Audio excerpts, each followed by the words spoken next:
ইন্দোনেশিয়ার জাকার্তায় free fire world সিরিজে এসে এমন একজন বাংলাদেশি কন্টেন্ট ক্রিয়েটরকে পেয়ে গেছে যিনি কিনা গত 5 বছর যাবত কন্টেন্ট বানাচ্ছেন ই স্পোর্টস নিয়ে, ফ্রি ফায়ার নিয়ে, কিন্তু তার চেহারাটা কেউ দেখেনি। আজ আমি দেখেছি এবং আমি তাকে জোর করে নিয়ে এসেছি, বলেছি যে আজকে তোমাকে চেহারা দেখাতেই হবে এবং তার নামটা একটু পরে বলবো, কথা বলে নেই। কি অবস্থা, কেমন আছেন? আলহামদুলিল্লাহ ভালো। ভালো আছেন? আপনার চেহারা তো গত 5 বছর যাবত কন্টেন্ট বানাচ্ছেন, কেউ দেখেনি, আজকে দেখে ফেলছে, কেমন লাগছে?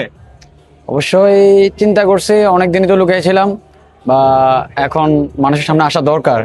তো সেই থেকে আর কি যে চিন্তা করলাম যে না, এখন সবার সামনে আসি, আসলে মানুষটাকে সেটা দেখার জন্য। ই স্পোর্টসটা যখন হচ্ছে বাংলাদেশের স্বীকৃতি পেয়ে গেল, তারপর থেকে অনেকেই দেখছি যে চিন্তা ভাবনা করছে ফেস রিভিল করে দেবে। যেমন রাত ভাই ওয়াইটির নাম শুনছিলাম যে তিনি যদি এখানে আসতে পারেন তাহলে ফেস রিভিল করে দেওয়ার কথা।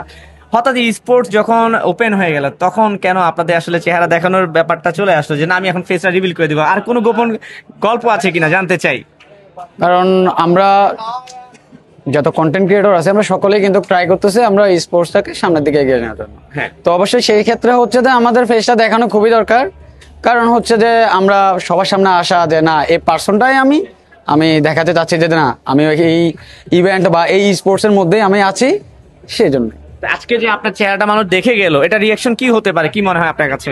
আসলে অনেকদিন ধরে সবাই চিন্তা করতেছে যে ভাই আপনি কে, মানে আপনাকে একজাক্টলি আমরা চিনি না, কিন্তু আপনাকে যা শুনতেছি। তো চিন্তা করলাম যে না, এবার দেখো যে আমি অপু ভাই 2.0 তোমাদের। নামটা বলে দিতে, ওকে, অপু ভাই 2.0। হ্যাঁ, ওকে। তো তোমরা অনেক দিনের ইচ্ছা যে তোমরা আমাকে দেখতে চাইছিলা, তো চিন্তা করলাম যে না, আর লুকায় রাখা লাভ নাই।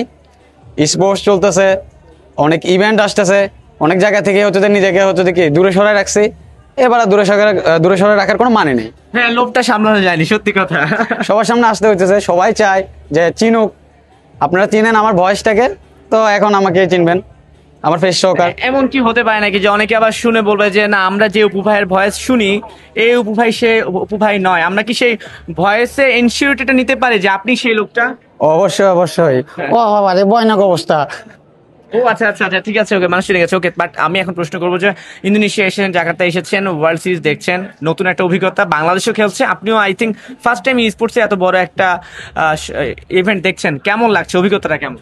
আসলে এটা একটা সৌবর্ণ সুযোগ যেটা আমি পাইছি। আর আমাদের বাংলাদেশ টিম, ওরা কিন্তু ভালো করছে, আর আমাদেরকে রিপ্রেজেন্ট করতেছে ওরা কিন্তু বিশ্বমঞ্চে। তো আমরা হচ্ছে যে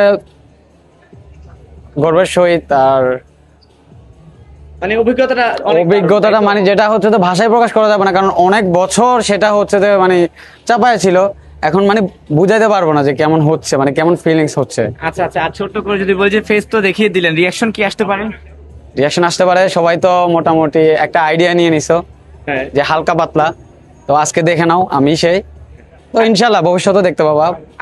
আর একটা প্রশ্ন, ফেস না দেখিয়ে কন্টেন্ট বানাতে হয় কেন? আসলে মূলত হচ্ছে যে এটা প্রথম অবস্থায় তেমন কোনো ওই অ্যাক্সেসরিজ বা তেমন কোনো সেট আপ ছিল না। তো বানাইতে বানাইতে তখন দেখছি যে না, একটা ভালো একটা অবস্থানে পৌঁছায় গেছে। তো সেক্ষেত্রে হচ্ছে যে নিজেকে একটু আড়াল করে রাখা, তারপর হুট করে মনে হলো না, সবার সামনে আসা দরকার। এবং আজকে সে সামনে চলে এসেছে। তো আমি বলতে চাই যে এতদিন যারা অপু ভাই 2.0 কন্টেন্টে ভয়েস শুনতেন, কন্টেন্ট দেখতেন, কিন্তু তাকে দেখতেন না, ফেস রিভিলের ব্যাপারটা ছিল, আজকে ফেস রিভিল হয়ে গেছে। অপু ভাই, আপনাকে অসংখ্য ধন্যবাদ, ভালো থাকবেন। আপনাকে অসংখ্য ধন্যবাদ। ঠিক আছে, এবং সে একটু nervous, I think so. So আপনাদের সবাইকে অসংখ্য ধন্যবাদ। এরকম নতুন নতুন ফেস রিভিল দেখতে হলে কিন্তু আপনাকে চোখ রাখতে হবে সময়ের গল্পে। ওকে।